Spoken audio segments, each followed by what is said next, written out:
திமுகவிற்கு எதிராக அண்மை காலத்தில் பல்வேறு கருத்துக்கள் வெவ்வேறு கட்சிகள் தரப்பில் முன்வைக்கப்பட்டு வந்தாலும் கூட நீண்ட காலம் 2004 2014 வரைக்கும் பிறகு ஒரு இடைவேளை, அதற்கு பிறகு மீண்டும் திமுக காங்கிரஸ் கூட்டணி என்பது தொடர்ந்து நீடித்து வருகிறது.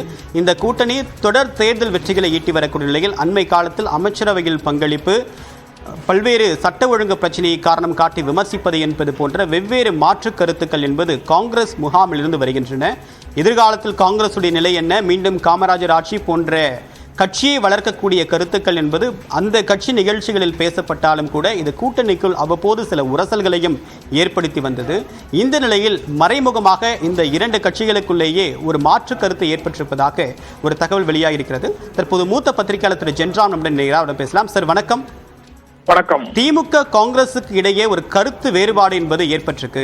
அது பெரிய அளவில் வெடிக்கிறதுக்கு முன்னாடி என்ன நடக்குது அப்படின்னு ஒரு அறிக்கை கொடுங்க அப்படின்னு சொல்லிட்டு டெல்லி தலைமை கேட்டிருக்கிறதாகவும், அதுக்கு அஜய்குமார் இந்த அறிக்கையை தயார் செய்யக்கூடிய பணியை தொடங்கியிருப்பதாகவும் தகவல் இருக்கு. ரெண்டு கட்சிகளுக்குள்ள கருத்து வேற்றுமை அப்படின்றது இப்ப டெல்லி வரைக்கும் போயிருக்கு. உங்களுடைய பார்வை என்ன? கருத்து வேற்றுமையாக இது டெவலப் ஆகிவிடக் கூடாது, ஆரம்ப கட்டத்திலேயே அது தொடர்பாக நடவடிக்கை எடுக்க வேண்டும் அப்படின்னு தான் டெல்லி இதுல தலையிட்டு இருக்கிறதாக நான் நினைக்கிறேன். டெல்லிக்கு இங்க நடக்கிற விஷயங்கள் உடனடியாக காங்கிரஸ் தரப்பில் இருந்து அந்த செய்தியும் போய் சேர்ந்து இருக்குது. அதனால அவங்க அந்த நடவடிக்கையை எடுத்திருக்கிறார்கள் அப்படின்னு தான் நான் புரிந்து கொள்கிறேன்.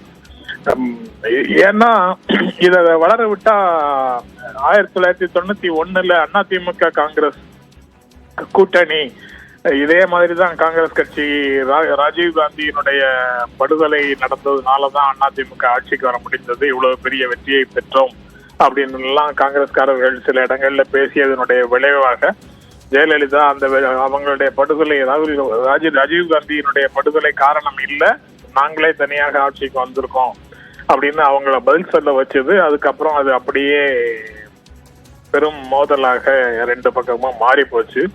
அதனால இது போன்ற கருத்து வேறுபாடுகள்னு சொல்லக்கூடிய அளவுக்கு பேசுகின்ற பேச்சை, கூட்டணிக்குள்ள இருக்கக்கூடியவர்கள் பேசுகின்ற பேச்சை அடக்கி வைத்திருப்பது நல்லது அப்படின்னு டெல்லி காங்கிரஸ் நினைக்கிறது சரியான விஷயம்தான் அப்படின்னு நான் நினைக்கிறேன். அதனால அந்த பொறுப்பாளரிடம் அது தொடர்பாக விசாரித்து அறிக்கை கேட்டிருக்கிறதும் அவசியமானது. நீங்க ஏற்கனவே குறிப்பிட்ட மாதிரி டெல்லியினுடைய இணக்கம் எப்போதும் திமுகவுடனும் கூட்டணி கட்சிகளுடனும் இருக்கும். நடுவுல எங்களுடைய ஆபீஸ் பேரர்ஸ் யாராவது தப்பா பேசியிருந்தாங்கன்னா நீங்க பெருசா எடுத்துக்காதீங்க அப்படிங்கிற செய்தியும் அதுக்குள்ள இந்த ஜெஸ்டர் மூலமாக அதுலயும் அந்த செய்தியும் கிடைக்குது. இப்ப மின்கட்டண உயர்வு தொடர்பாக இரண்டு கம்யூனிஸ்ட் கட்சிகளும் தமிழ்நாட்டில் தங்களுடைய எதிர்ப்பை தெரிவிக்கிறாங்க ஜனநாயக முறைப்படி. அது கூட்டணிக்குள்ள விரிசலா பார்க்கப்படலை.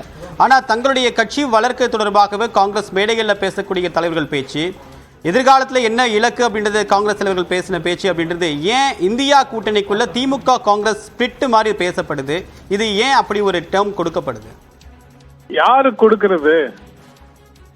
திமுக கொடுத்ததா அல்லது காங்கிரஸ் கொடுக்குதா? அந்த ரெண்டு கட்சிகளுக்கும் இடையில உண்டான வேறுபாடுகள்னு செல்வ பெருந்தகை தேர்தல் முடிஞ்சதுக்கு அப்புறம் பேச தொடங்கிய போது ஊடகங்கள் சொல்லிச்சு. ஆனா அதே செல்வ பெருந்தகை எங்களை பிரிப்பதற்கு சதி நடக்குது, ஒரு காலத்திலயும் அது நடக்காது அப்படின்னு செல்வ பெருந்தகையே திரும்ப சொன்னார்ல. அப்போ கருத்து வேற்றுமை இல்லாமல் எல்லாரும் இணைந்து விட்டார்கள்னு முதல்ல வேற்றுமை இருக்கிறதாக சொன்ன ஊடகங்கள் திரும்ப சொல்லிச்சா? ஊடகங்களுக்கு யாருடைய கைப்பாவையாகவோ மாறி சில ஊடகங்கள் திமுகவையும் காங்கிரஸையும் பிரிப்பதற்கு முயற்சிகள் செய்கின்றன. அந்த வகையில தான் இதையும் பார்க்கணும். கார்த்திக் சிதம்பரம் அங்க செயற்குழு கூட்டத்துல சிவகங்கை மாவட்ட செயற்குழு எந்த ஊடகமும் போய் கார்த்திக் குறிப்பிட்ட தலைவர்களை போயிட்டு மேடைகளை நம்ம கூணிக்கிறீங்க நிக்கணும்னு கேட்டது கிடையாது, நிக்க கூடாதுன்னு சொல்ல கிடையாது. அவங்க தனிப்பட்ட கருத்தை அவங்க சொல்றாங்க. இது அரசியல் களத்துல கருத்து வேற்றுமையை கூட்டணி முறிவு வரைக்கும் போகுமா?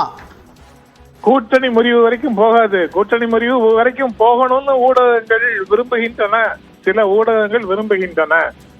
அதுலதான் இந்த விஷயத்த திரும்ப திரும்ப எடுத்து பேசுறாங்க. கருத்து எவ்வளவு, அதாவது 2011 அதிமுக கூட்டணியில தான் மார்க்சிஸ்ட் கம்யூனிஸ்ட் கட்சி இருந்தது, இந்திய கம்யூனிஸ்ட் கட்சி இருந்தது. ஆட்சிக்கு வந்ததற்கு பிறகு தொடர்ந்து மக்களுடைய கோரிக்கைகளுக்காக போராட்டம் நடத்திக்கிட்டே இருந்தாங்க.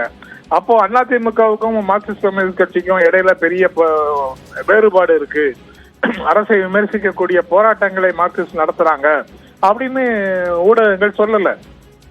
இல்ல இப்ப ஒரு பக்கம் இப்ப மின் கட்டண உயர்வுக்காக திமுக அரசிடம் இதை கவனியுங்கள் அப்படின்னு ஒரு கவன ஈர்ப்பு போராட்டங்களை ஆர்ப்பாட்டங்களை மார்க்சிஸ்ட் கம்யூனிஸ்ட் கட்சி நடத்தினா கூட்டணி கட்சிகளே போராடுகிறது அப்படின்னு புதிய ஒரு ட்விஸ்ட கொடுத்து கூட்டணிக்குள்ள ஒரு சலசலப்பை உருவாக்குவதற்கு சில ஊடகங்கள் தான் முயற்சி செய்கின்றன. சரி, திமுக காங்கிரஸ் கட்சிக்குள்ளே ஏற்பட்டிருக்கூடிய இந்த டிஃப்ரெண்ட் ஆஃப் ஒப்பீனியனை கட்சி மேலிடம் எப்படி எடுத்துக்குது? அது மட்டும் இல்லாமல் அடுத்ததாக அறிக்கை கேட்டிருக்காங்க. இது எதை நோக்கி நகருது?